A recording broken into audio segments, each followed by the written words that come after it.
Welcome back, everybody, to episode 30. It's been 30 podcasts that's 30 weeks that we've done this podcast live, bench racing. And yes, thank you for everyone that has joined in because we did change the time to Monday morning.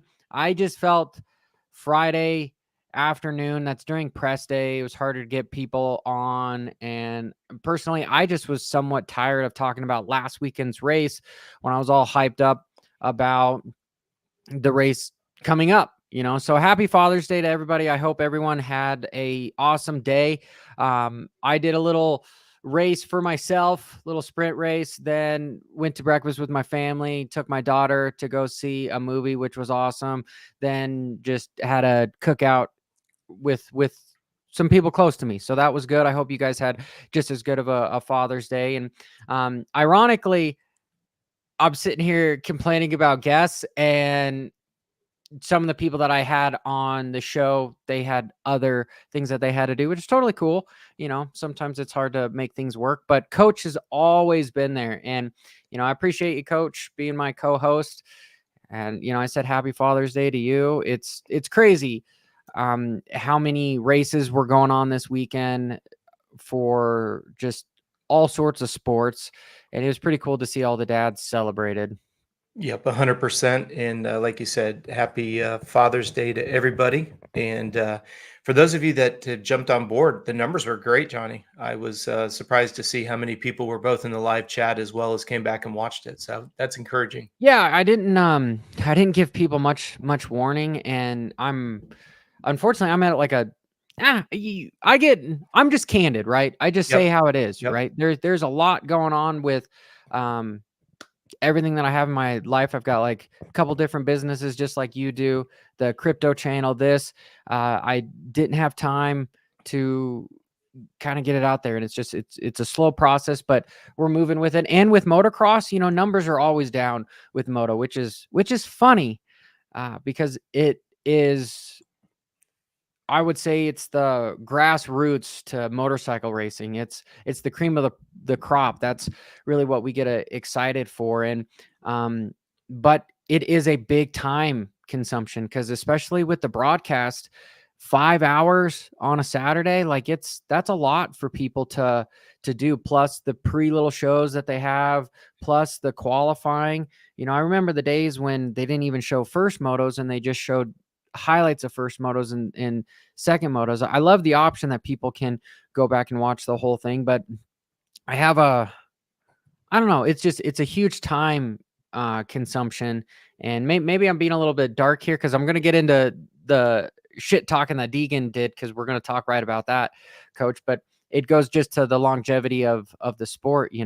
If even some of the fans are a little bit like, hey, I can't do this every weekend, I wonder what the riders feel. But I know we've talked about that. Both. But think about it though, Johnny. If you didn't have a daughter and if you weren't married, if you were 17, 18 years old, and all you have is time on your side, you would eat up those 5 hours. I mean, we used to wait till cycle news came in and we read that cycle news like it was a Playboy. You know what I mean? Just in and out, in and out. We talked about this before, whether it was motocross action, dirt bike, whatever it was that was coming in the mailbox. Racer X didn't exist then, but how much we lived for that. So I think it's just we're at a different stage in our life. I know if I was 16 years old and I got 5 hours of nonstop race action, I think we'd be excited. And I think for the listeners as well, if anyone's remotely close to our age, we have jobs, families, and other things that we have going on. What I want to be very careful of is we love talking about how much we miss racing when it's not going on. And then when it comes on, we're like, oh, 5 hours. I know, That's just too isn't that much. funny? Just Yeah.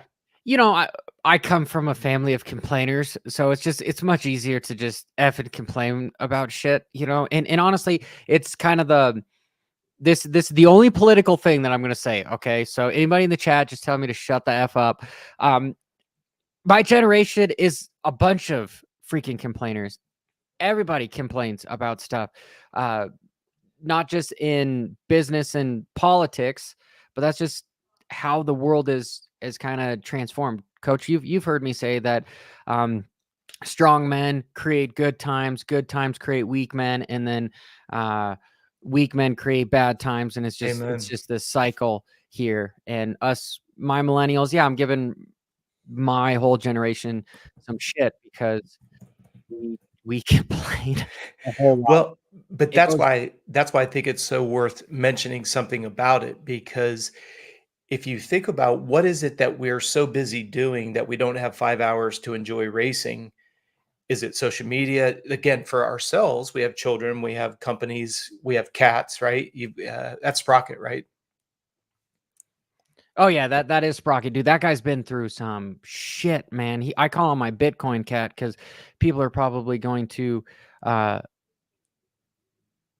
laugh at me for this, but he's like 15 grand with some of the shit that went on to it. He had some gnarly medical stuff, and then right after all that stuff, he got attacked by a dog and bit off his tail, dude. This dude had like an epic like 69-foot tail that he could wrap around himself 12 times. And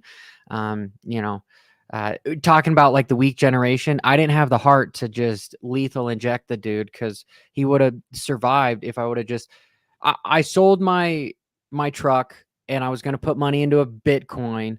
And then the shit happened with my cat, and it was like, all right, I'm just going to use this money, because there's a saying that if you have a problem but you have the money to fix the problem, you don't have an effing problem. So I was trying not to bitch about the whole thing because I didn't want to. This is me being soft, coach. Like, No, sorry, this isn't about. I'm gonna disagree with you vehemently and stop you in your tracks. You're not being soft, you're being authentically Johnny. And see, this is exactly what's wrong with society is if somebody doesn't agree with what you're doing, there was a time and a place when it was okay, but now it's like, "Oh no, you can't do that, Johnny, because I would do it this way. My way is the only way, and I'm the only one that knows what's going on." And that's we'll just stop right there. You're being Yeah. authentically yourself, and you spend your money however you want to spend your money. You Dude, I spend was your in the time. emergency room, coach, and I walked out, and I Yeah. just literally had a check sitting at home for 15K for selling my truck, Yep. and I already had it spent because I was putting it into Bitcoin because I'm a greedy motherfucker, right? Yeah.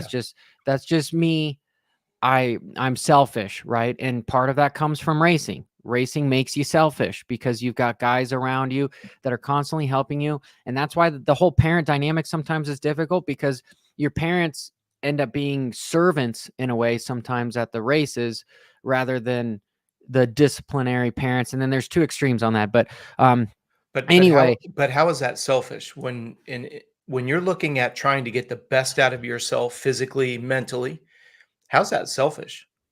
Now, if you do it at the expense of other people, yes, that can be selfish. But like for example, I love the story with you and Paige because Paige, and correct me if I'm wrong, Paige, you were already racing when you met Paige, correct? oh yeah, she didn't even know what dirt bikes were. So I think mean, about she that. did, but she didn't know that people actually raced them. But think about it. If you are already racing and Paige comes into that and she meets you where you're at, and Lord knows she's been through thick and thin with you, she didn't cut and run because she was in love with Johnny, and with Johnny comes racing. That's where, and we could get on a whole psychological conversation about this. Dude, I we get always get on very, a but I tangent. think it's very frustrating for, and I'm going to use, if this comes across sexist, I'll apologize up front. But as men, we're hunter gatherers, providers, we're achievers. We want to push the bar up. We want to encourage our children to do more, do better than we did, be better than us, give them opportunities. And if you do that generation over generation, you get better people. Goes back to what you said, Mhm. hard times, tough people. But I don't agree with you when you say trying to reach your full potential. Like, for example, if you look at a man that's trying to build a business or trying to do the best at his job, if he comes home and just gets nagged all the time by his partner, it takes your steam away. It's I hard to don't get back up that next day. maybe I So, misconstrued what I was doing. Is like just okay. racing in general is somewhat selfish Why? because Why? you're the only person. It's not necessarily a team sport. You take all the credit for your accomplishments. Only if you're a dick. I know, but like that's the Because what the I'm saying sport is doesn't do when a good job but of but laying when it down the. but when you're up there and you're giving Paige credit when you were racing and you were winning, that's a team effort. You see the difference? If you're gonna be the person that does nothing but just rape and pillage people around you and take advantage of them financially and everything else, that's where I'm going with it is I think, unfortunately, the narrative has been if you're somebody that's moving towards being the best you can be, it's selfish. But yet, where did the genesis of that even come from? Are you going to tell me that Deegan's being selfish because he's collecting big paychecks, even though his mom and dad put a lot of money in? And I only use Deegan because people say he kind of grew up in a silver spoon environment. He took advantage. Hayden took advantage of the opportunity that was given to him. Would anybody do it any different? Now, see, this is where we get into that very difficult situation. And Johnny, you and I have spoken about this off the record.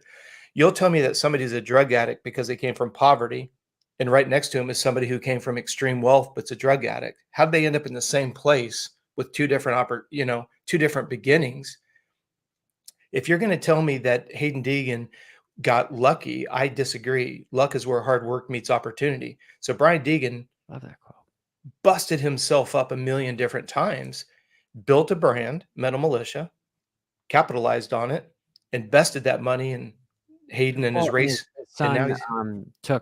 took the resources at hand. But that's my point. How many other people, and I could give you literally a dozen people who had as much money or more than Brian Deegan who have not achieved what Hayden Deegan has achieved because Hayden leveraged the opportunity given to him. Now, whether you say that that's an extreme amount of maturity for a young man, we could philosophize on that all day long. But I just don't think that when you're looking to try to be a better person, be a better athlete, just be an all around better person, and then you encourage your children and you push the envelope up, I don't see that as being selfish.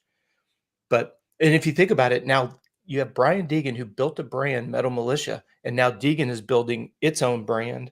So think about how cool that is. Now Brian and his wife get to enjoy the fruits of their labor of taking their brand, investing in creating Hayden's, the money that they make off of Hayden in a positive way as a business partnership. There's a lot of people making a lot of money working for Amazon or whatever company you want to utilize. No, but I mean, has Hayden started his own YouTube channel or any of that? Like, it's still owned by the Deegans, right? But the idea is they've got the Deegans Unleashed. But it's a team effort that had one goal in mind, to be the biggest and the best. If you think about this, Amazon represents 30% of the total packages moved in the world right now. So literally, Amazon can never fail going forward unless they screw themselves. It's literally such a big rolling machine now, it cannot fail. But here's what intrigues me about Amazon. Amazon simply created something that didn't exist. So now if you and I decide that we want to try to compete against Amazon, or we try to compete against Uber, they came up with ideas and they polished it and perfected it to the point that it's so big that it would eat anybody. You and I wouldn't start a Coca-Cola company. Yeah. But at any rate, I just don't see selfishness associated with wanting to be the best, as long as you're working with other people. I disagree, Coach. I feel like with what it takes to be the best, the sacrifices that are made on everyone and the amount of tension that is it a sacrifice is it a sacrifice or an investment? Because if you, like, for example, if you were my son, I wouldn't look at it as a sacrifice. I'm investing in you, and it may or may not work out, but isn't that an investment? But then how many times does then the cord gets cut from there and you get no return on your investment? You get no ROI. It's just, that's called life. That's called life. You can go to work for a business and give 30 years of your best health, your prime years, and get bought out and get terminated the next week. There are no guarantees in life. Is it an investment?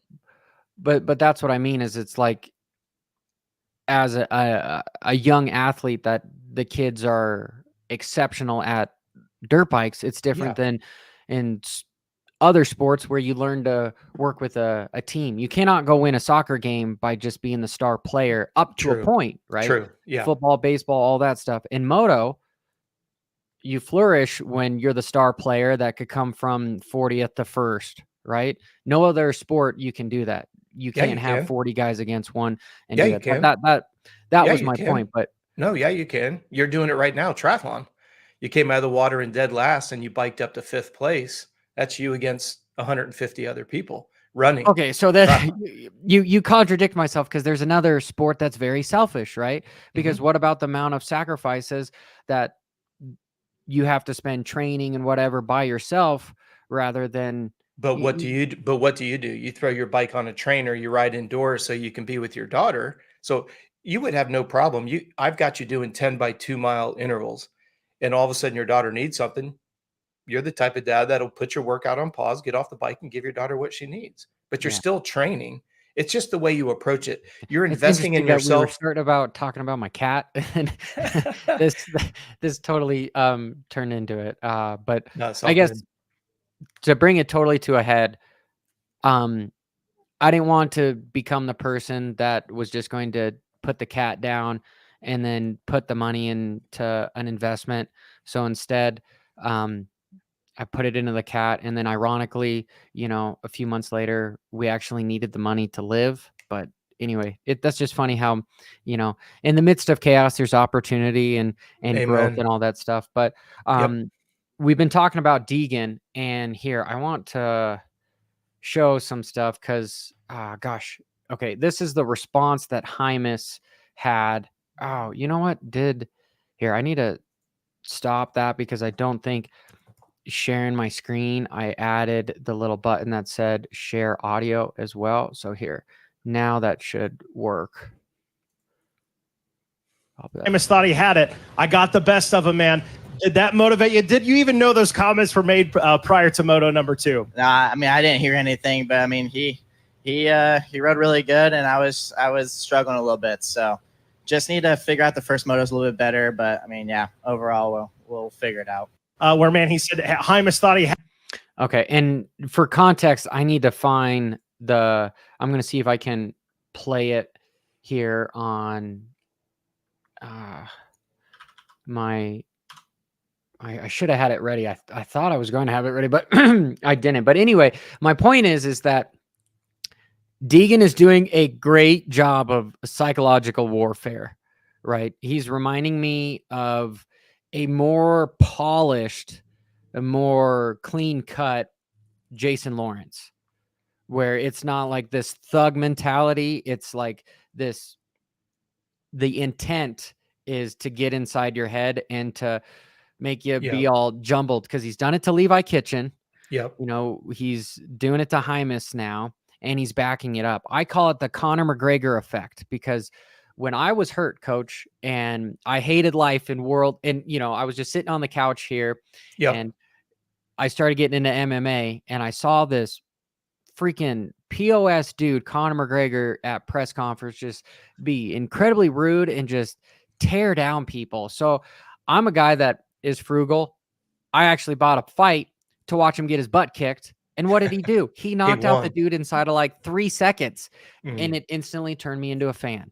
Right. And I'm somebody that doesn't really like, I would say, smack talk. And possibly it's because I'm really bad at smack talking. I don't have that deal or that talent, but Deegan does. And it's fun to watch because in moto, we get so many of just the questions of how did you do today? How did you feel? Oh, I felt great. What am I going to do better? Like, I even think to myself, how can I get a reaction out of these guys that could even be perceived as like a dick move? But like, I want a personality from the riders when I talk to them. I don't want the answer that they've taken 100 times. I'm like, how the hell are you going to defeat Deegan? What kind of, just off the top of my head, what sort of negativity can he get in there to squeeze underneath him and to break and make him fall apart? And Deegan is exceptional at that. But to see Hymus, who's got confidence just oozing out of him, is unable to respond without just kind of going, oh, he rode really good. How many times have we heard that? He rode really good. I always say this, and I'm certainly not a journalist. I love the bench race, but I don't ever declare myself a journalist. I would love to say, if you had a camera inside the motorhome or you had a camera inside the rider's lounge and Hymus comes in, what's the discussion? And then pose questions around those discussions. Because you got to imagine loud here. Last weekend and better than the first one, so we'll keep grinding.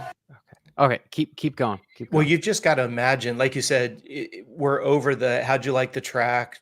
Are you surprised Deegan came from so far behind? Blah, blah, blah. like to your point, Johnny, if you're sitting inside the lounge and Hymus comes in and Lucas is sitting there and everybody, all the brass with Lars, and what is their next comment?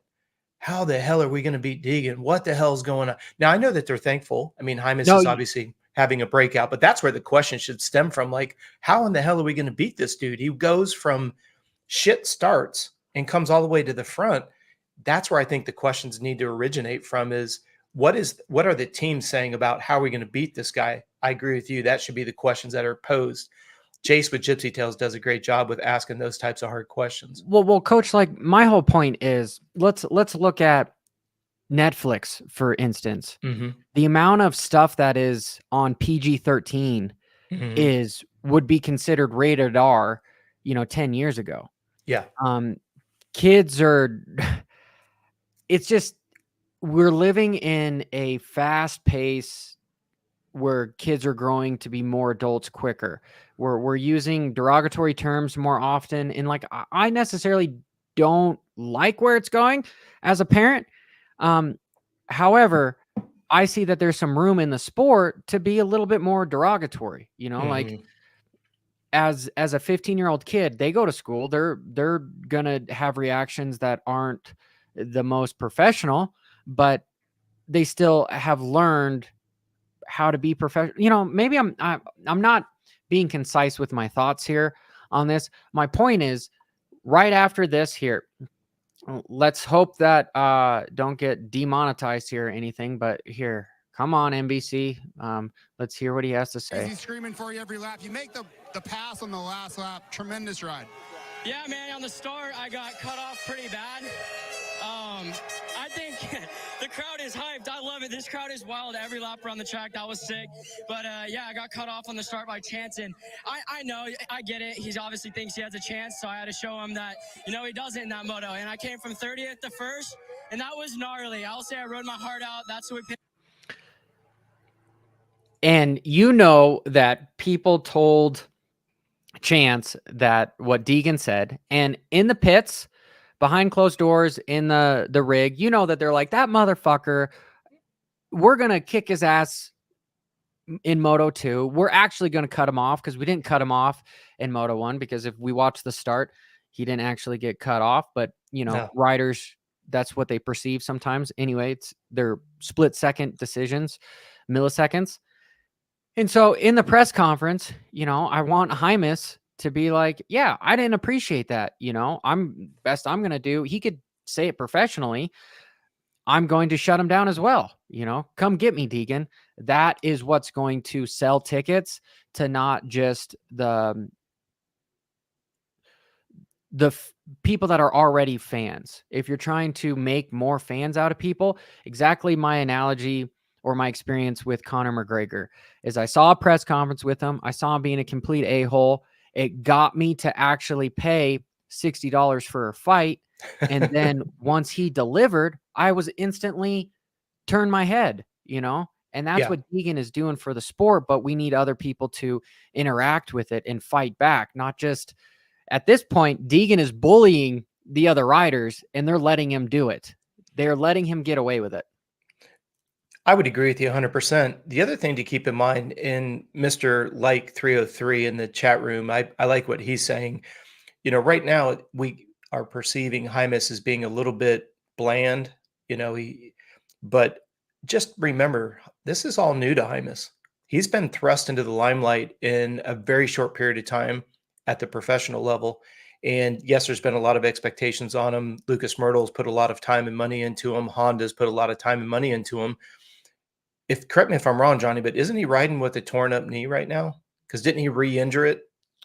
And With he's decided ACL, that's honestly what you've told me too, Coach, is that he's riding incredibly well with exactly. ACL. Well, and that's the thing when you look at who's going to benefit the most from this break. I think Hymus is going to get stronger. I think Deegan's going to work on his starts. Think about it. Deegan's coming from mid-pack towards the back of the pack and coming to the front. What would he have won by if he got the whole shot? Because he's going to try to put the biggest gap on everybody he can. And then I think Jet obviously is going to benefit from the break as well. But you bring it back full circle. Chase Hymus is kind of new to this environment, but we've also talked a little bit earlier about let the athlete be themselves. If Deegan is authentically being himself, some people say it's Brian kind of coercing him a little bit. I think Mr. Lycan here also mentioned that, a lot of this stuff is being essentially orchestrated by Brian, but Deegan's saying it with a smile. He knows that the more brash he can become, the more reaction he gets, which feeds right into the whole fire of the Deegan campaign, and it works. We're all anticipating. I mean, think about what Deegan has done for Well, us look at his as reaction.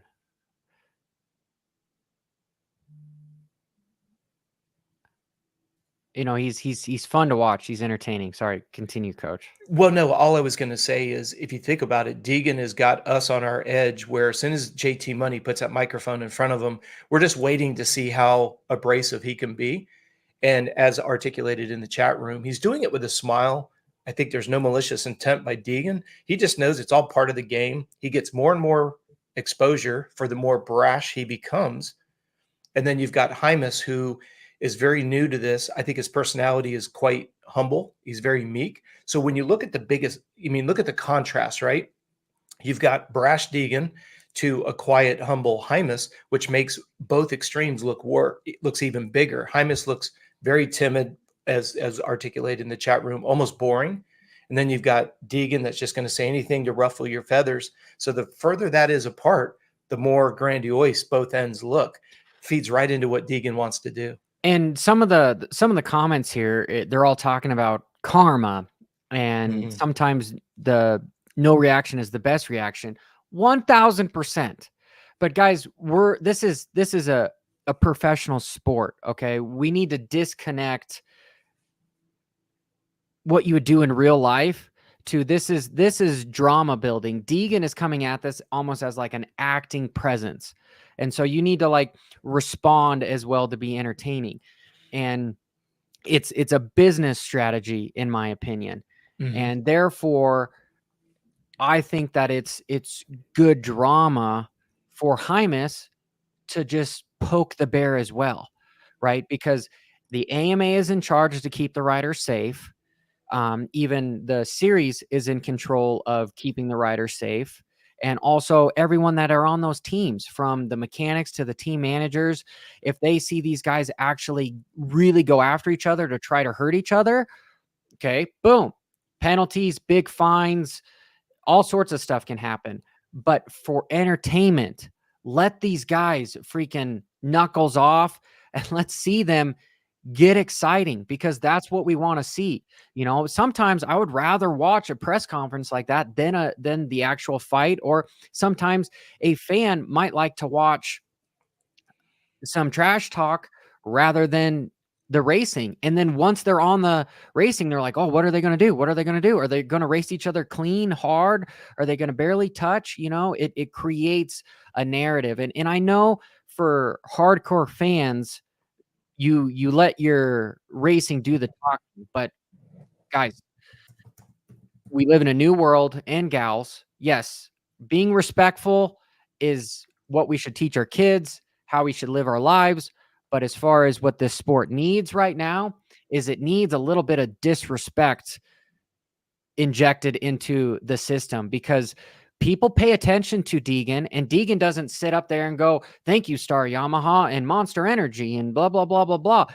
Deegan talks, everyone listens. They know he's sponsored by Monster Energy. They know he's sponsored by Yamaha.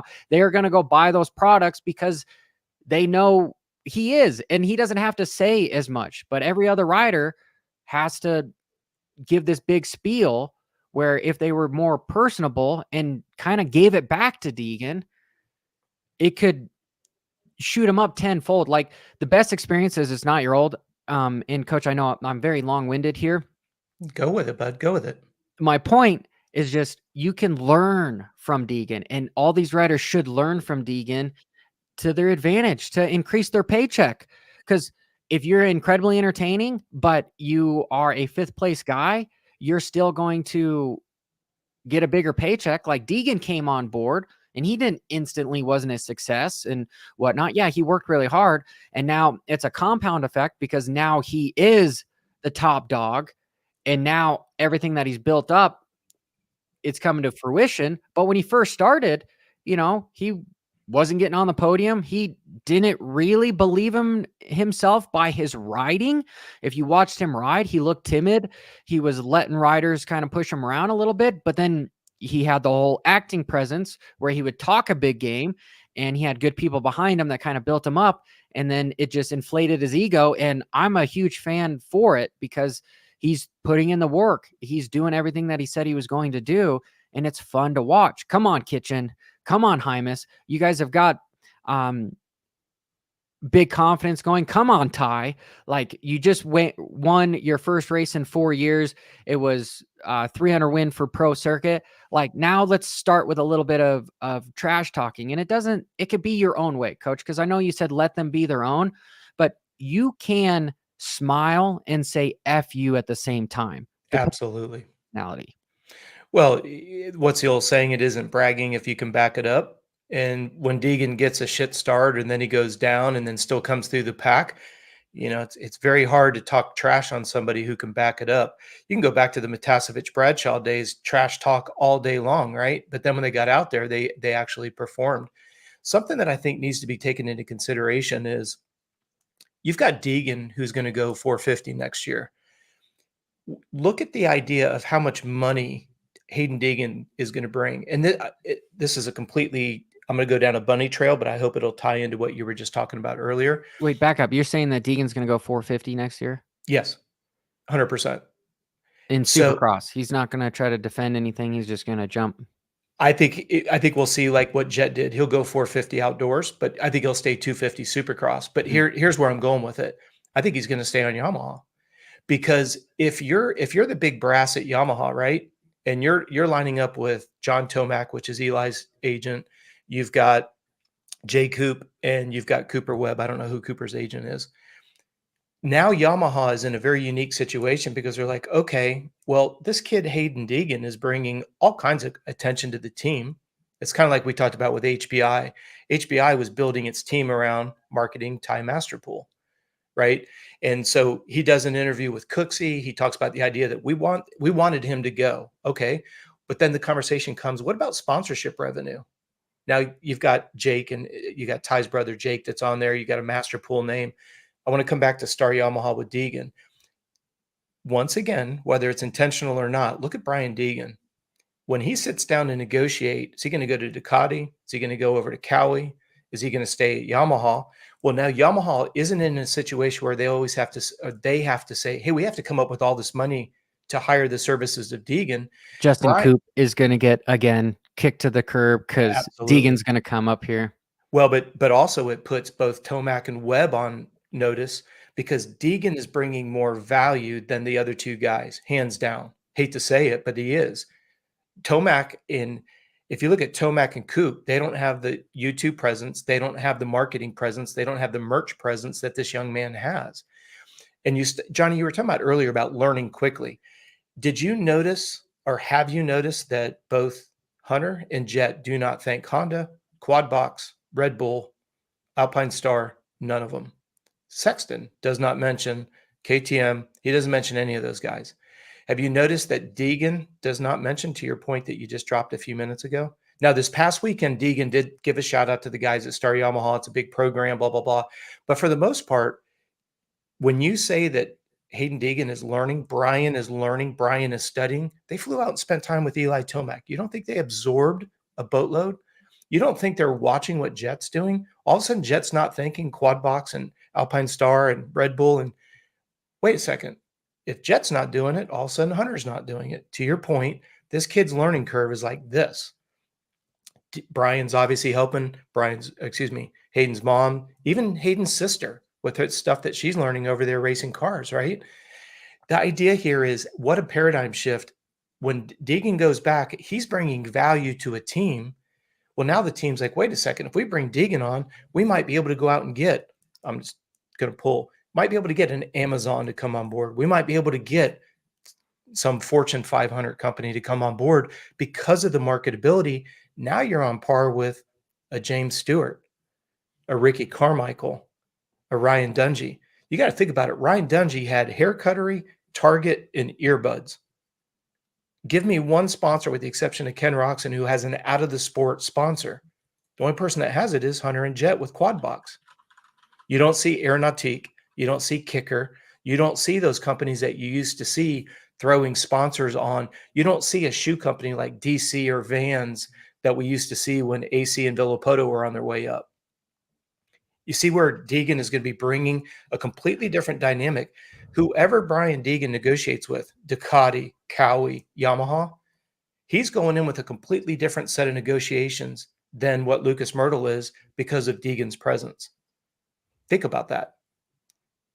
And coach, you are right. They don't need to thank their sponsors because we live in a digital world. Mhm. If Chase Sexton is my favorite rider, I can instantly go to his Instagram. I can instantly go to his YouTube channel. I know who the heck is sponsoring this guy. He's Yeah. going to have it everywhere. It's going to be subliminal messages everywhere. They don't need to do it on the live broadcast here. And that's the point with like NBC and even the series now, Mhm. like these guys are getting so many views, and it's kind of indirectly from what is going on that everyone is indirectly advertising for MX Sports and Feld Entertainment because of the content is everywhere. And they're Mhm. the ones that own the series. And it's just a matter of time before more businesses understand that's the new evolution of this new digital metaverse, cloud computing, AI type world. And some of the people in the chat here are talking about psychological warfare is a very key component to anything. And like, truth be told, one of my favorite books in the background, The Art of War, Sun Tzu says that the best battle is one without even lifting a sword. Mhm. If you can defeat an enemy without ever even going to war with them, that is the cleanest way to do it. And what is Deegan doing? He's trying to destroy the confidence of Hymas and Levi Kitchen so that the next time that they're near him on the starting gate or whatever, they've got this emotional response of somewhat fear. And that's just we're emotional beings. Okay. We live off of emotions. Anger and fear are two big ones. But if you can turn somebody's emotion into fear, you are going to beat them before the gate even drops. And it just makes your job that much easier. So I honestly want to say congratulations to Deegan for what he's doing, and forewarning to his competition, pony up and give it back. Right. And Yeah. it doesn't even have to be, lack of a better word, it doesn't even have to be like your true authentic self. Just show that you're not going to be bullied by the words that are being happened, because in this digital world, man, words they're almost like fist punches, because you can't really do it. And again, the series is going to protect the riders. Mike Penaltino and AMA, they're all going to make sure that there's stuff that doesn't actually happen off the track and on the track. Yeah, rubbing is racing, but to an extent. Look at Jason Anderson and Jet Lawrence. Anderson was only up front for a quarter of the Supercross series, but it made a lasting impression what he did to Jet by, like kind of grabbing his helmet and being brass with him in some of the press conferences. That was entertaining. You hit on so many good topics there. It's not even funny. I mean, first of all, Jet should be thankful that Jason didn't just completely take him out. I mean, that would have been, you can't say that would have been a cheap shot based on what they've been through in Supercross. The fact they just pushed him wide and Sexton got underneath him, no big deal. No harm, no foul, right? Go back to what you were saying though a little bit earlier. When you're looking at the idea of Deegan getting inside someone's head, I say this to my clients all the time: consistency creates fear and intimidation. Fear and intimidation creates domination. You saw it with James Stewart, saw it with Ricky, saw it with Dunge. Consistency is the best way to get inside somebody's head. If I were to ask the chat room, what do we know about Michael Lessie? 99% of this chat room would say good starter. Well, why do we feel that way? Because of the consistency in what he's done and what he's shown. And you can't argue with that at the end of the day. Consistency creates fear and intimidation all the way around. And you stop and you think about, okay, the progression of that. And then you look at the idea that, okay, the consistency of what get a bad start, come through the field, whether that's Jet or Deegan. We don't argue with that whatsoever. Then you come back full circle, the way that they present themselves. Let's go back to what you were saying earlier. Why do you think MX Sports has pulled drug testing back underneath their own umbrella? It's because when James Stewart got popped for not having a TUE sign, right? He was taking Adderall. He didn't get the TUE into the AMA. He gets popped. The rules and regulations under USADA was 2-year ban. Think about how much that cost MX Sports and Feld when you didn't have James Stewart out there. So they're very astute businessmen and women. They're not going to let that happen again. So what do? They take the drug testing in-house. I don't even want to get on the subject of whether they're doing drug testing or not. The point is, like you just said, Johnny, about the AMA is going to protect the top performers, the people that draw the marketing eyes. And that's what's going to bring it around full circle. Remember when J-Law got into the fight with Villapoto, how much traffic that created? When the idea that J-Law's, getting in front of Dunge on the starting gate, how much traction and conversations do we have about that? One thing that has always been interesting to me is look at how successful Travis Pastrana was, and that was before the digital era. Can you imagine how big he would have been now, having the resources that he has? And you look at, to me, you had McGrath. When you're talking about from a marketability standpoint, McGrath, he's on the Jay Leno show, for Pete's sakes, right? I don't know of anybody who was able to get into a mainstream show the way McGrath was. Remember when they had Jay Leno, it was McGrath and Ricky racing against each other. Then you have Pastrana. He got into places that we've never seen before, brought in sponsors we've never seen before. And now you have Hayden Deegan. What I think is interesting is you look at Ken Roxon. He got a cologne company. He was on the cover. He was in GQ magazine. It's like, if Kenny hadn't gotten hurt, would we see Kenny be the next Travis? And we'd be saying that Hayden is replacing what Ken Roxon did? Because like I said earlier, with the exception of Ryan Dungey, who has an out of the sport sponsor that was as big as Target with earbuds, which is what Dunge had. The fact that he had hair cuttery. Then you've got Ken Roxon, who comes in with a cologne company. He's got Bretland watches. How many people do you see on their jerseys have a high-end watch company? Nobody. I don't know what Quad Lock is worth for the Lawrence brothers. That's a Lucas Myrtle deal right there. You just start stacking all of these. As much as I joked on social media, Lucas Myrtle just picked up Vial. So are we going to see, French croissants at the races now under the umbrella of Vial? That's how creative. I guarantee you, and I haven't spoken to Lucas about this, I'll guarantee you Lucas is working on something big with Vial. Hey, for the 600 people that are watching, make sure you hit that subscribe button and the like button. Make sure you hit the like button so that this can be seen to more people. That's what the YouTube algorithm does, is the more people that interact, the more it gets shown to other people. So, hey, I appreciate everybody that is tuning in. And Coach, you were 1000% right as far as the entertainment goes. And it's a situation where we need to try to disconnect. Racing is racing, but off the track, it's entertaining. And even some of the racing is turning more into entertainment. And if you can give more content for people to share and more content for people to create a narrative, then this sport is going to flourish and grow. And truth be told, it's the same deal for me with Bitcoin. Like, I know this is a dumb analogy, but like the whole ideology behind Bitcoin is it's power to the people. It's be your own bank kind of a thing. But the ironic part is, for it to go up in value, there needs to be more presence and people need to put more money into it. So it kind of defeats a little bit of the purpose. Same thing with this sport. We don't want big corporations to take over our sport, and we don't want to turn this into WWE, but yet we want the riders to make more money. We want the privateers to make more money. We want ticket prices to go down. We want more content. We want more professionalism. We want more testing. We want a riders union, all this other stuff. But in order for that stuff to happen, it needs to be more popular. And how is it going to be more popular? Well, you got to take some of, I would say, the entertainment part that is kind of wacky and silly, and not very professional at times in order to make it blow up. There's a lot of irony in there. You're ripping off a scab of something that I think is worth at least mentioning briefly. As much as we like the brashness, right? How much has that brashness brought attraction to our sport? Think about that.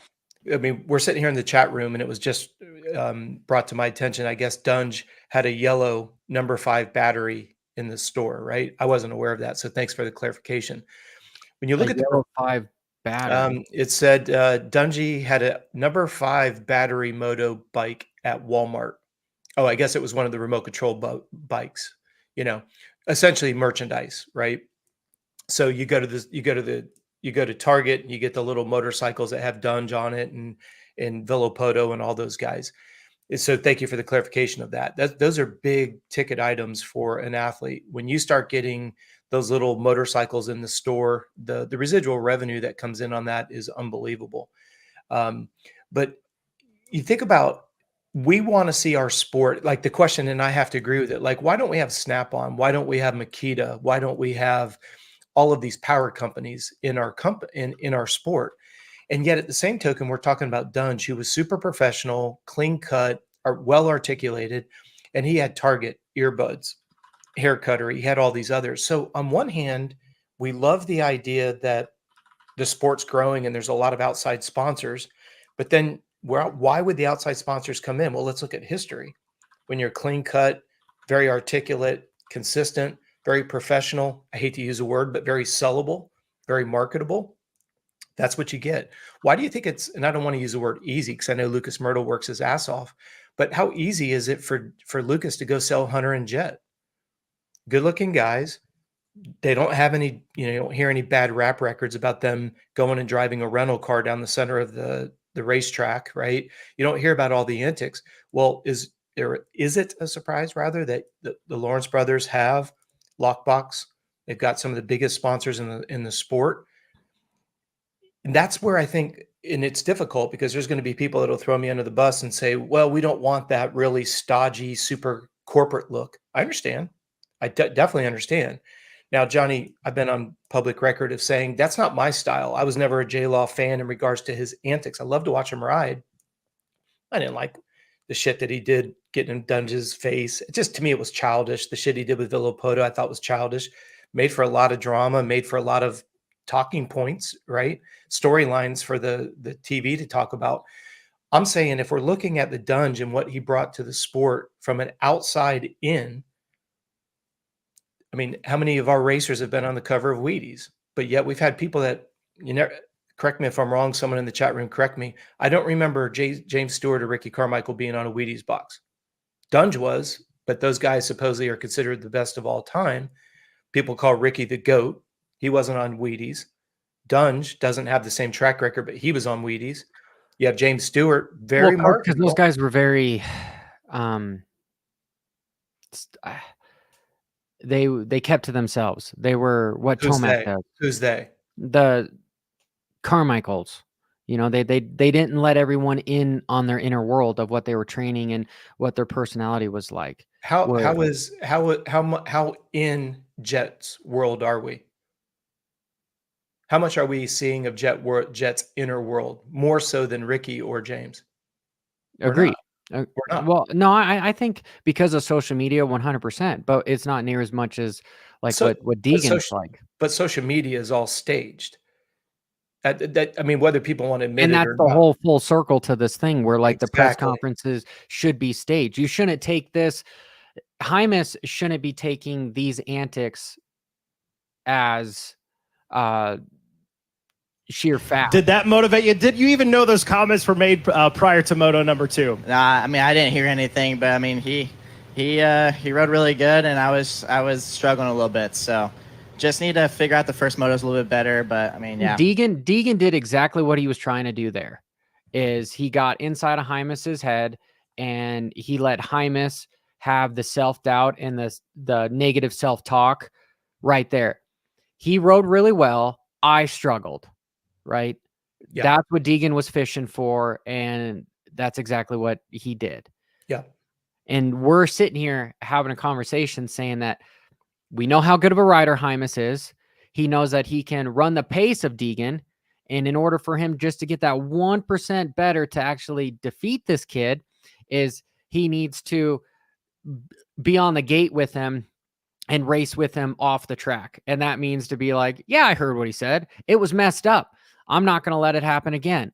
And if he backs it up, awesome. Like there's some of the social media books that I've read, they talk about always have an opinion, and also don't be afraid to have a prediction, because chances are you're gonna be wrong, but you can just throw it away as it, just let people forget about it. But if you were right, you backed it up with whatever your Ostradamus light bulb hit on.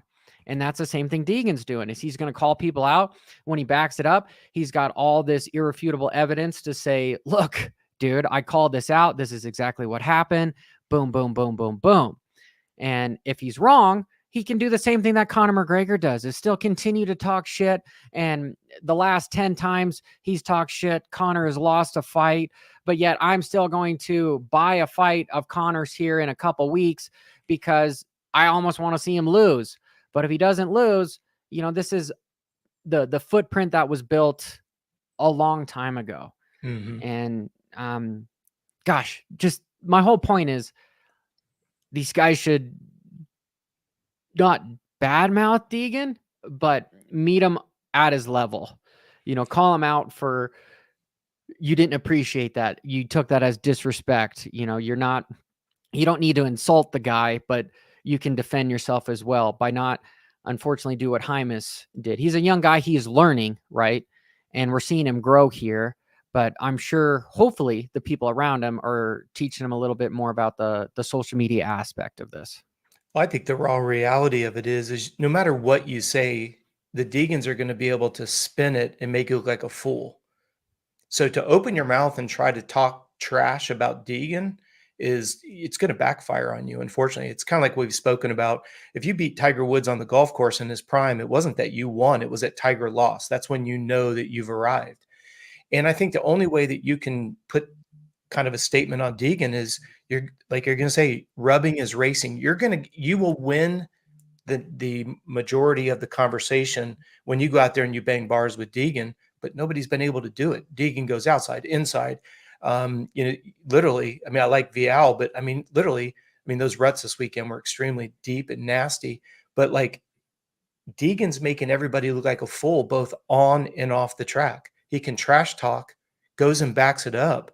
I think if Hymas wants to really become the person that gets inside Deegan's head, it isn't going to be with words. It's going to be, you're going to have to flat out, straight up beat him, which leads me to the conversation that Brian Deegan had with Jace at Gypsy Tales. When Deegan said, look, all we did was we looked at what and who was the badass dudes on the track and said, we're going to break it down and we're going to take it apart and we're going to make sure that when we go pro, we're going to be prepared. And what did Deegan say in the Gypsy Tales podcast? We actually overestimated what people's capabilities were. And I think it's not a surprise.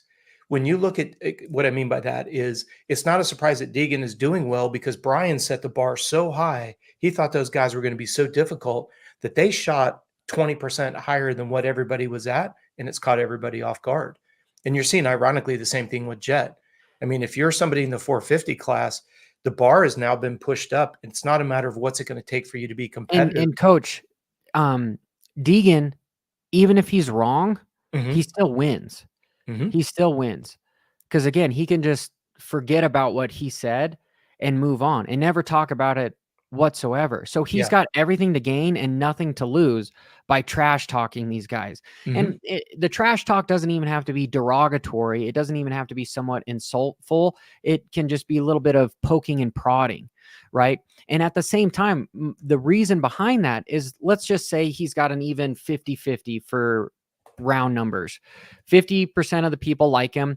50% of the people want to see him fail. Well, do you think the 50% of the people that want to see him fail are not tuning in to potentially watch him fail? No, they are tuning in Okay. It's not a statistic of everyone has to like Deegan. No, he is still appealing to the fans that don't like him. And he's slowly just transferring them from one to the other. And maybe some of the things he does back and forth, but overall, it's just growing the brand and making him an even bigger superstar in this sport. And again, that's my whole reason behind Hymus is just change that perspective that this is I reality. just thought he had it. I got the best of him, man.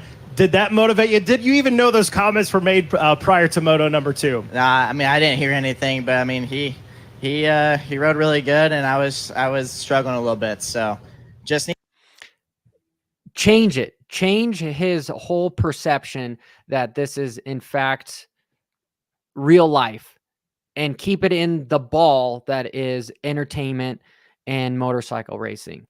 And if he can do that and then start just play a game of strategy, there will be some exponential growth.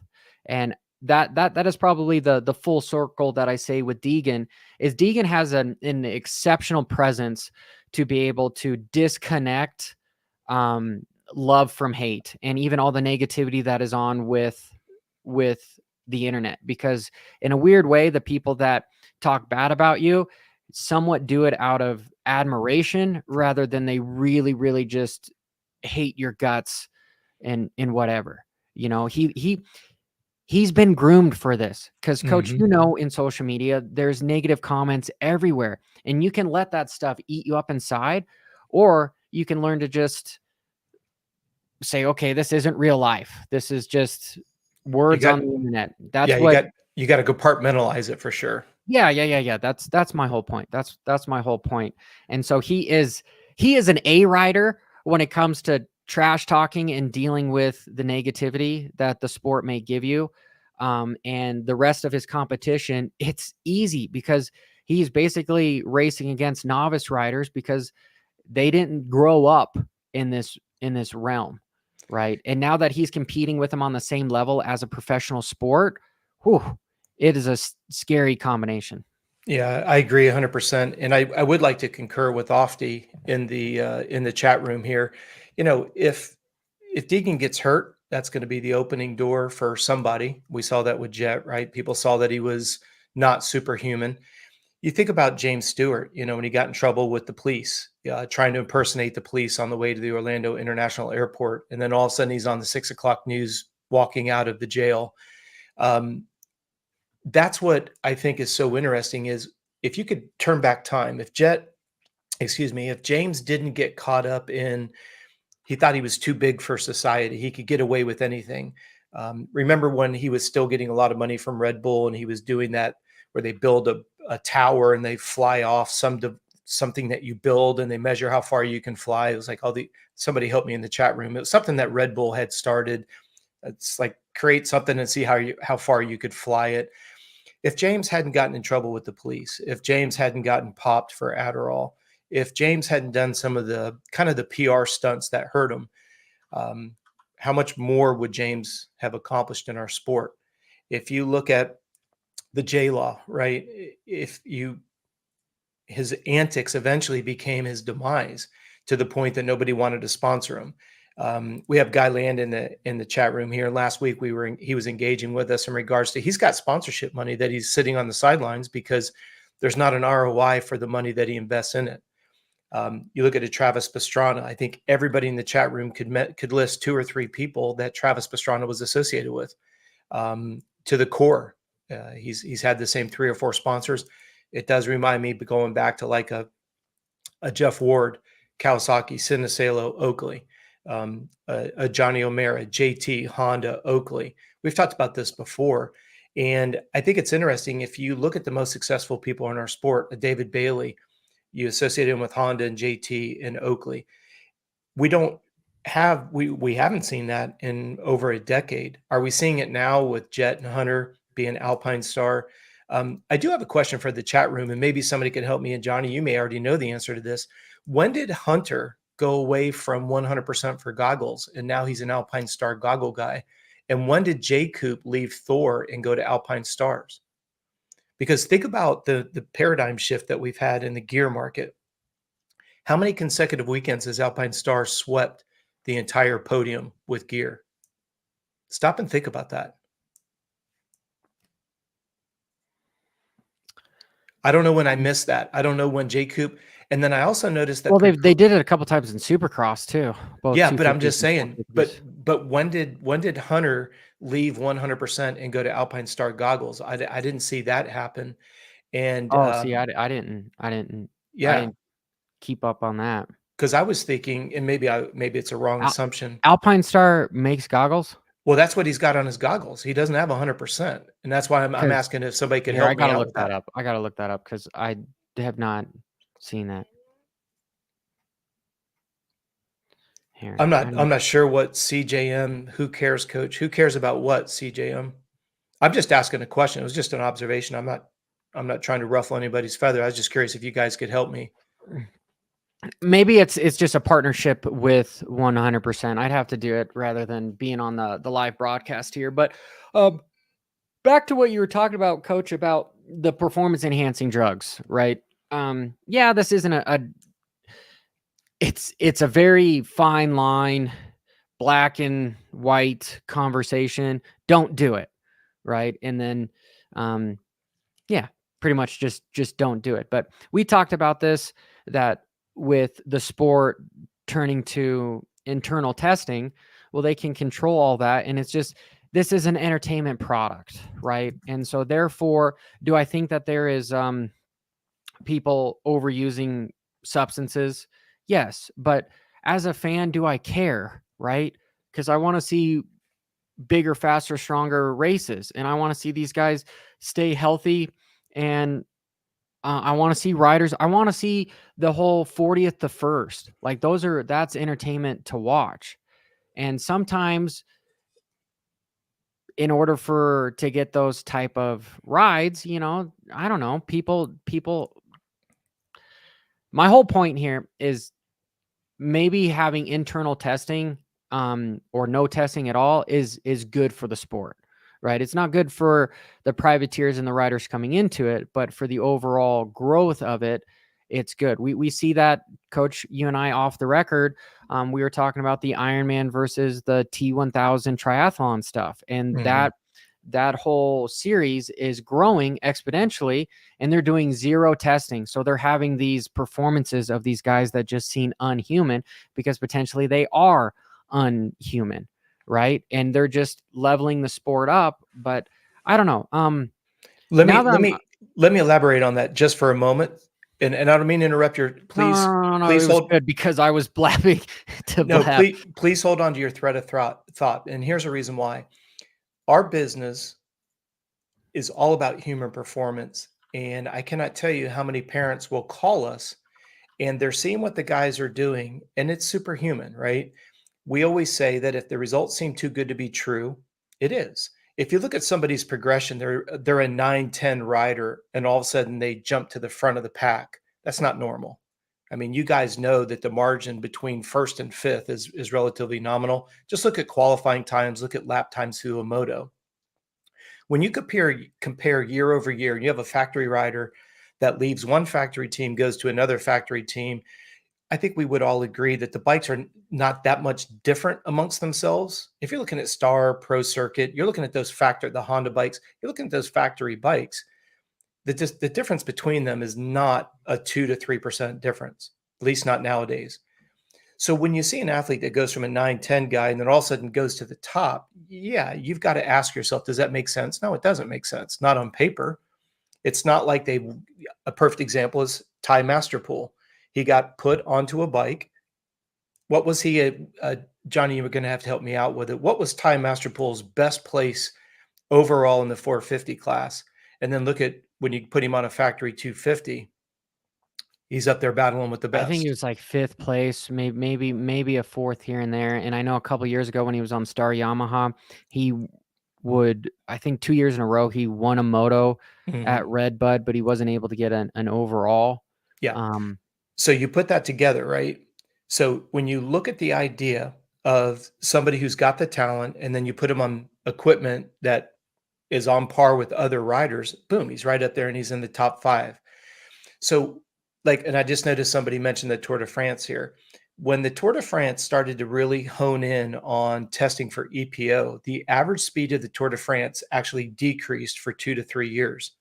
And when the doctors came up with another workaround, the average speed of the Tour de France continues to go up every year. And the irony is the people who have their head in the sand always say, well, it's because of better bikes and better technology. Bullshit, bullshit, and bullshit. Well, Coach, I stopped watching the Tour de France for like 3 years because of all the testing, because all the riders that I enjoyed seeing having these epic Alpe d'Huez moments, they were gone, Yeah. So I just ditched the sport for 3 or 4 years because of all the testing. And But you contradict yourself because you said you really don't care if they're on drugs, let them run what they brung, but then you won't watch the Tour de France because you know they're tainted. And that's where it's a kind of a no, catch. I'm saying because they were disqualified because of Gotcha. of I'm being sorry. hot. Yeah. Like I wanted to see those guys out there. It's the same thing that hurt Supercross when James Stewart had the whole Adderall stuff going on. Like that's not good for the sport to have one of their big Yeah, guys out of there. but that's not the sport's fault. The rules and the regulations are if you're on Adderall and it's a doctor prescription, just fill out a therapeutic use exemption. He didn't fill it out, failed, and because you're under the rules of USADA, you have to follow the rules of USADA. That's what you signed up for. That's why MX Sports has pulled it away from an outside agency and has pulled it internally because think about it. At the time, James was the top guy. How much did that cost them from a marketing standpoint? That was astronomical. So go ahead. One of the comments are saying that his Alpine Star straps are made by 100% goggles. Okay, that makes more sense. So when you come back full circle, right? The idea here is for me, when I've got parents, they're like, how come, and they quote a pro or they source a pro. How come my son gets tired and those guys don't get tired? Well, you're comparing apples and zebras. It's like I talk about when I do performance camps, right? If you've ever ridden a factory 4-stroke, the decompression braking on those bikes essentially does the lion's share of slowing the bike down as if you were dragging the front brake. So I always say to the parents, you cannot compare yourself to what you see the pros doing, whether it's bike setup, the way they ride the bikes. Johnny, you do a great job on your analysis videos where you're talking about how the rider is on the bike. But the parents, unfortunately, are like, how come, and I'm hearing this more and more in the amateur ranks, how did so-and-so go from a 15th type guy every weekend? Now he's battling for top 3s. Well, if the results seem too good to be true, there's cheating somewhere. I'm not calling the person out, but if you're watching this or you're in the chat room with us live, right? Think about how hard you work out and how hard it is for you to get a 1 or 2% gain. When you see somebody go 2-3% in less than 12 months, it goes back to like the Tour de France. When the rolling speed average of the Tour continues to go up and the Tour de France constantly is trying to make the Tour more and more difficult, especially when Lance was in it, they despised the fact that Lance was winning a French event. So the organizers, Lance wasn't known to be a climber, so they put as many stages in the mountains as they could, and Lance still won. So the point being is when you're looking at the big 10,000 foot picture, the problem that I have with PEDs in our sport is if you're going to allow them, then be very public and allow it and not have a problem with it. This is a hell of a grind that these guys are on, especially with the series being extended. Like you said, Johnny, I don't have a dog in that fight. What I don't like is the misinformation or how it misleads the parents. And you're unfortunately seeing it start to infiltrate into the facilities. I had a young man, his dad called me and said, hey, we're at a specific facility and they are advocating that my son start taking testosterone and HGH. And this dad is like, should I do this or not? Like, why? Number one, why is it being advocated? And number two, what's the negative side effects? And that's at a facility. And we know how influential these facilities can be when they have so many athletes working at and around them. And this is where I go back to the idea. If you ask a riding coach, why are we doing this particular workout today? Mostly they'll say, because I said we're going to do it, but what does it do for you physiologically? They can't answer it. Coach, I guess I was inferring by saying, do you think it is growing the sport by potentially not having drug testing? Ask that That- question. Ask that question again. I missed it. I'm sorry. Do you think you can have exponential growth by not having drug testing? Because if Growth you of the think about sport. like, Growth of the yes, in sport. this sport, because if you look Okay. at like the 2000s era and when there was definitely no even talk about it, this sport was flourishing. Yes, there's other But there's been PEDs in the sport since the early 80s. yeah, I know, but there's been no testing. And then finally we had some testing and we were in a decline. Yes, there's some stuff going on with the economy, but like if you look at baseball, there's been some comments here too as far as the Sammy Sosa era. That was the time to watch baseball because every time you tuned into the TV, there was somebody knocking it out of the park. And so my point is like there's a fine line between having it, not having it. And it's honestly, it's the same argument that I have with the stock class versus factory bikes. Like PEDs, in my opinion, are factory bikes and the privateers are all natural, right? If we're talking about bike difference on stuff, it's an unfair advantage, right? But if you put everybody up on factory bikes, now you just have much better close racing and you don't have one or two guys winning every weekend. You have 10 different guys going at it and new people making a name for themselves. And so like realistically, my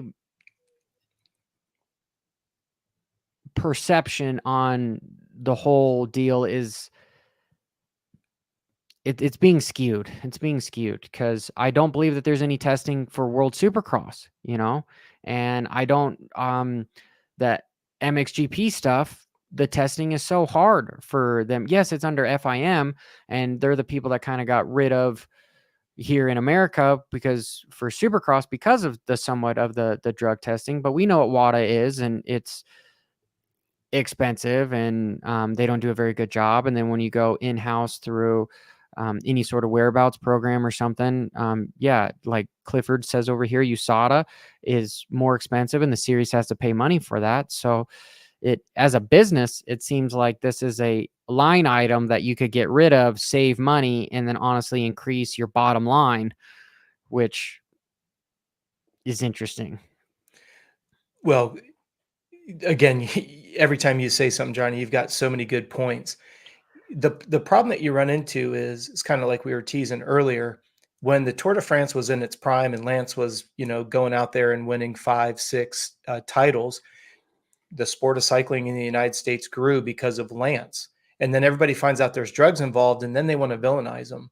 You talk about the baseball, when everybody's knocking the ball over the fence, and then you have Victor Conti coming out with the Balco program saying, yeah, I put them all on the juice. He, did the same thing in track and field. Everybody's enamored. Oh, look at Flojo out there running. Look at, Ben Johnson out there. Look at Carl Lewis. Look at all these guys, right? We're all enamored with the results. And then when the truth comes out, then we throw them under the bus and say, oh, you piece of shit, you were on drugs. That's why I think it's so funny as us as humans, like when if it seems too good to be true, right? And if you get a chance, go listen to Victor Conti on the Joe Rogan show. It's a good, fantastic show. He literally walks through the mathematics of human performance. And he's talking about, his sprinters were covering a further distance per second. He said it's mathematically not possible to do it without performance enhancing drugs. So when I say it seems too good to be true, whether you want to talk about the distance per linear foot per second, whether you want to talk about incremental improvements, if you want to talk about average speed, I'm not here to villainize it. When somebody asks me my honest opinion, I'm going to give you my opinion. I don't have any reason to throw anybody under the bus. What I don't like is the game of charades, right? It's like the Tour de France, and I've shared this publicly here. My oldest son is really good on a bicycle. And he's like, Dad, I think I want to try to go pro. And I'm like, well, we better find a drug doctor. And he's like, what do you mean? I go, because you're not going to compete in professional level racing not being on the juice.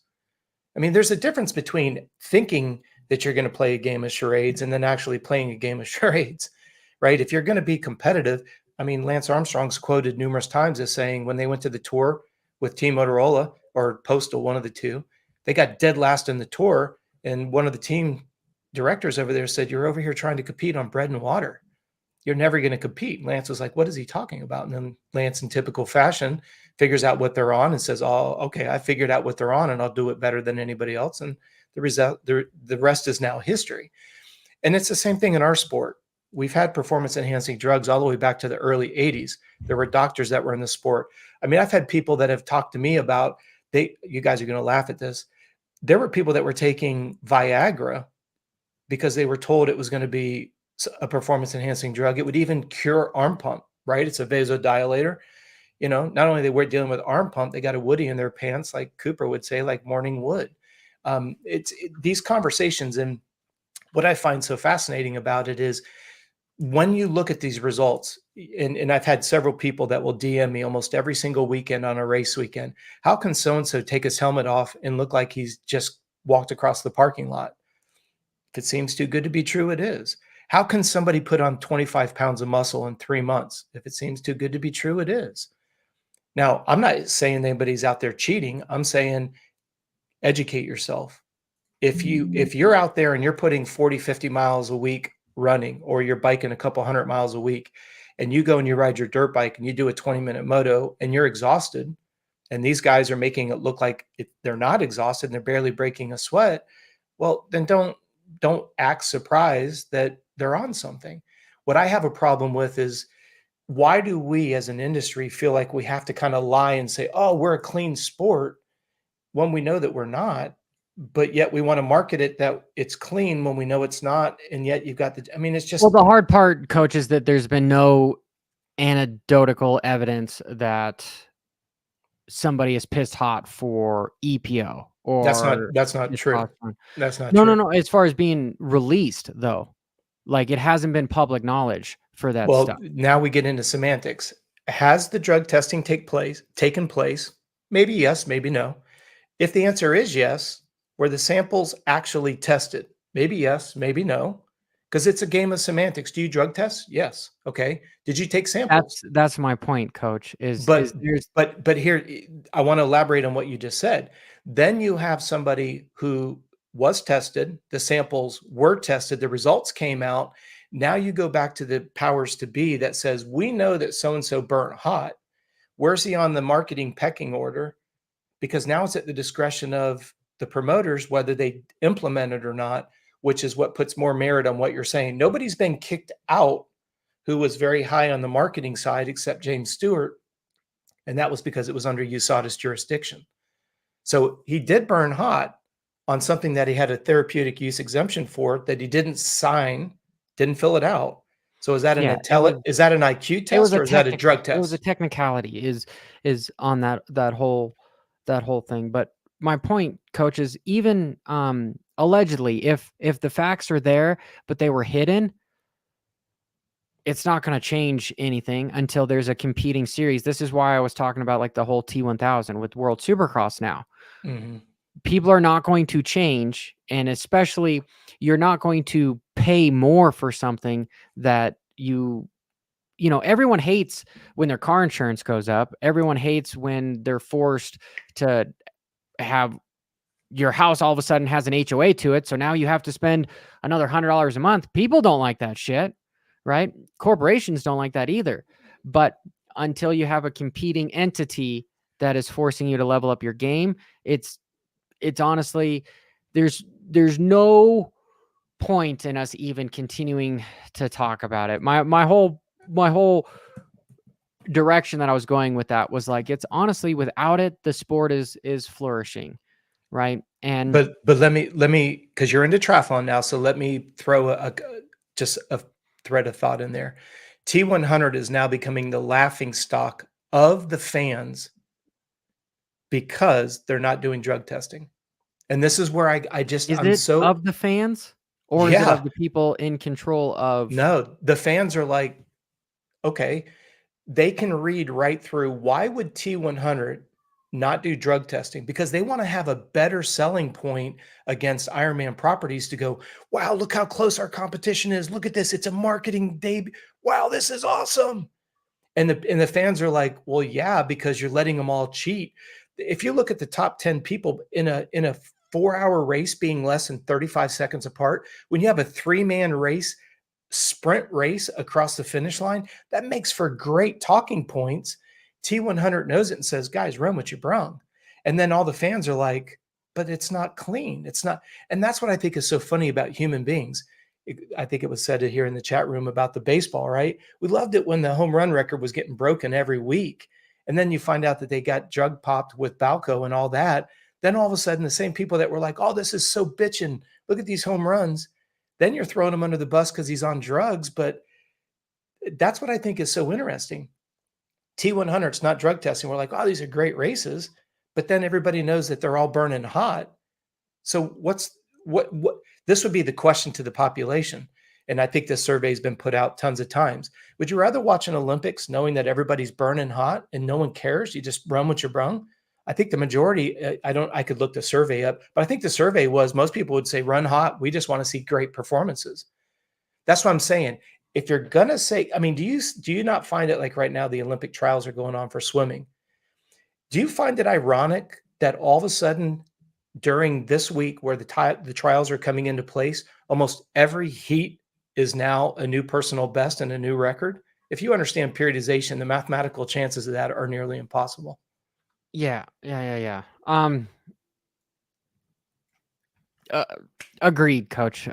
Agreed. Yes. And in a perfect world, all the information should be released to the public and therefore, right? But for the overall growth to the sport, this podcast, at least today, has been about entertainment. And that is part of the topic that you have to talk about because of the entertainment, right? Sure. Yep. And yeah, we all know that this stuff is good for recovery. It's good for pushing your limits. It's really good to be on your best after you've done 50 weeks of hard effort, right? You know, but overall, that's the $1 million question. The performance enhancing drugs were in the sport before the series became as long as it is. The need for it's in every sport, but yeah, it is. But the need for the drugs is even more imperative now because of the duration of the sport. And I hope I didn't convolute that. There was performance enhancing drugs when it was compared to today's racing schedule would be abbreviated by consideration. Now they're racing almost, 45 weeks out of the year. Your ability to race on Saturday, travel on Sunday, essentially train Monday, Tuesday, Wednesday, start to shut down, travel Friday, repeat on Saturday, and do that for 48 weeks. The request is not acceptable. And I don't want to use the word fair because that's the snowflake world that we live in, but it's just unrealistic to think that the promoters, and again, this goes back to spinning the narrative. The fact that all of these teams and riders were forced to show up at the LA Coliseum and get a microphone put in front of them and say, we are so pumped that our season's gotten longer and we have to race longer. We're so pumped. That was such a bullshit game. And 99% of the people who love the sport read right through it. So I don't know how dumb the promoters think we are. But I know, but there's the cherry at the end. There's the influx of extra $10 million in there, which Johnny, if you'll hand me your daughter over at 19 and I'll guarantee her $5 million if she goes into porn, are you going to sign her up today? Okay, I'm not even going to answer that, coach. Yeah, but the point is these riders are somebody's sons. These are somebody's partner, right? I know. So we know that we're getting ready to put them into a grind that at the end of the season is just, that you're getting ready to put these guys through a grind that's going to be very difficult to recover from. But that's okay because we're going to justify it with money.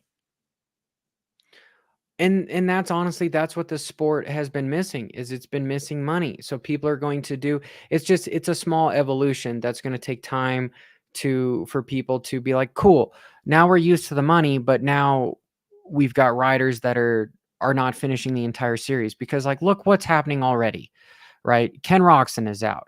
Eli Tomac is out. Webb is out. Sexton was almost out.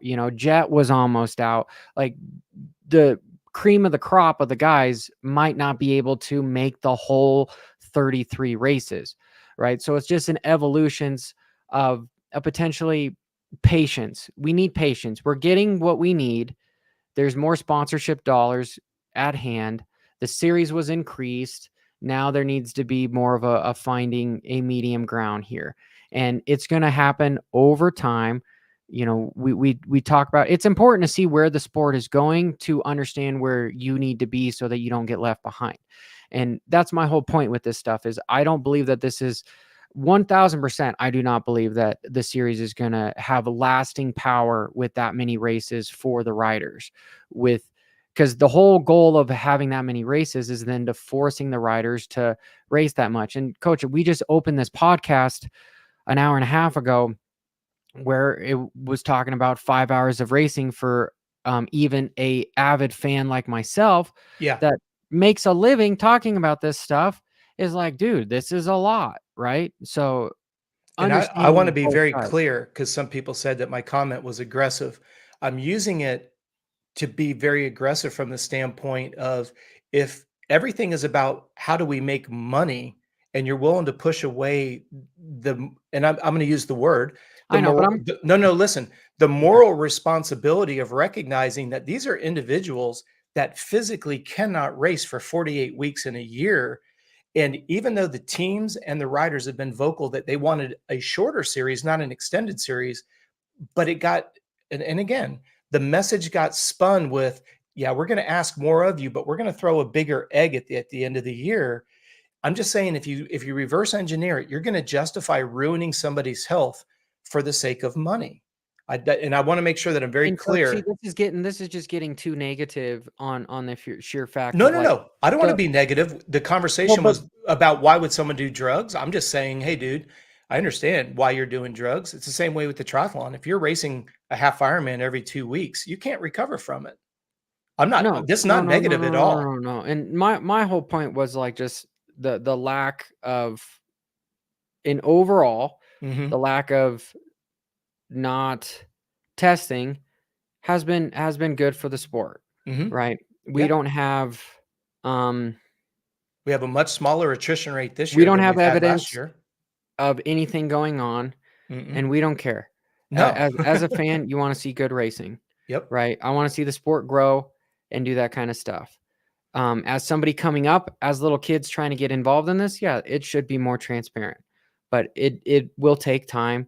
It will take time. And that's my point, is it's like, it's the evil little dude in the back corner that needs to somewhat be talked about, but as of right now should be forgotten about. Because once the sport is bigger and more mainstream, now, again, to reiterate what I was talking about at the beginning of this podcast, is we want the sport to grow. We want riders union. We want more benefits for the riders. We want more money. But before we can get all that stuff, there needs to be the platform for it. And we don't quite have the platform, but the platform is having exponential growth. Once we are there, then we can start the fight all over again of, hey, this is unacceptable. Boom, boom, boom. Just like every mainstream sport we have nowadays. And in motocross and supercross isn't quite there, but it's on the right path to get there. And well, think about this, Johnny. And you just mentioned it, and I want to make sure that we end this on a very positive note, not in a false way, but what would be a win-win in this entire discussion is competition. We know competition lowers prices and it increases quality. It's just capitalism at its finest. So how cool would it be if there was an option for these riders to do something else that's less taxing? Now it's a win-win. The riders have an option, which now they don't. Now they have an option, and they could have an option of, hey, I can go over here and race for 48 weeks and make X amount, or I can go over here and race 22 races and makes X amount. Might be a little bit less, but at least we give the pros the opportunity to make a decision. That's all we're saying, because we want the sport to grow, and we know competition raises it. That's why I'm hoping with everything that I am that the World Supercross comes back around. I haven't heard anything. Maybe you've got more privy information on that, but competition would solve what exactly I've heard what is we're that talking about. It's for sure happening, and it should be released publicly this summer. It's not going to give it a whole lot of time for stuff, but yeah, it is not good gone, but that whole dynamic is a little weird with Adam Bailey being removed, and now he's kind of like the front runner for the merch stuff for the Lawrence brothers. But in closing, you know, we're talking about like entertainment and trash talking because it's not really you would say the healthiest, but it's the most effective way of growing the sport. And then somewhat turned it into the whole PEDs things for not the most healthy thing, but can help grow the sport, ironically. But hey, there's some really good comments going on for this conversation, so we really appreciate it, guys. But my little girl just woke up, and Coach, you know, I know you've got an appointment coming up here. I believe should have maybe already started, but till next time, guys. Appreciate every single one of you. Make sure you hit that like button and go join Coach's podcast that he does twice a month as well. There's lots of really good information there. But till next time, keep it WFO.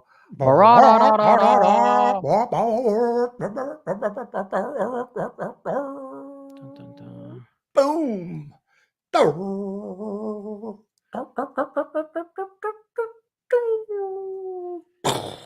Awesome. Well, that was the biggest conversation that we've had. I liked what you said, though. The fact that the sport's actually grown without the